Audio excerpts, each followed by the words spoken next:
تو میری درخواست یہ ہے، میں اور آپ ہم سب جذبات سے پیچھے ہٹ کے صرف ایمان کا تقاضا، اور ایمان کا تقاضا کیا ہے؟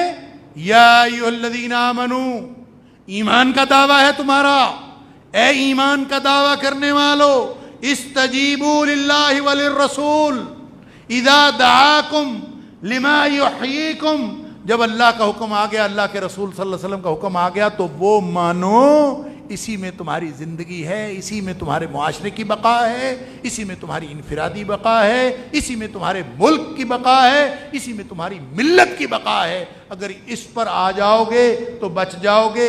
باطنی کیفیات بھی اللہ درست کر لے گا، اس لیے کہ وَاعْلَمُوا أَنَّ اللَّهَ يَحُولُ بَيْنَ الْمَرْءِ وَقَلْبِهِ۔ نبی اکرم صلی اللہ علیہ وسلم ایک دعا اکثر فرمایا کرتے تھے، اللہم ثبت قلبی، اللہم ثبت قلبی، اللہم یا مقلب القلوب ثبت قلبی علی دینک، اللہ تو دلوں کو پھیرنے والا ہے، میرے دل کو اپنے دین پر ثابت قدم رکھ۔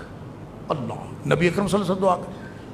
حضرت ام سلمہ رضی اللہ تعالیٰ نے پوچھتی ہیں، اللہ کے رسول صلی اللہ علیہ وسلم یہ دعا آپ ہمیشہ ہی کرتے ہیں، کیا دل کے بھی پھر جانے کا اندیشہ ہے؟ فرمایا ہاں، ثابت قدم وہی رہتا ہے جس کو اللہ ثابت قدم رکھے۔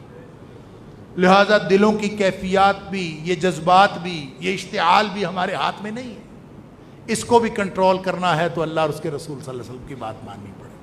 ہم اللہ اور اس کے رسول صلی اللہ علیہ وسلم کی بات مان لیں، اللہ ہماری باطنی اور ظاہری ساری کیفیات درست کر دے گا، اور اللہ تعالی ہمیں اطمینان کی وہ کیفیت عطا فرما دے گا انشاءاللہ، جس کو امن و امان کی کیفیت کہتے ہیں، تاکہ ہماری دنیا بھی اچھی ہو جائے، آخرت بھی اچھی ہو جائے۔ وآخر دعوانا الحمدللہ رب العالمین۔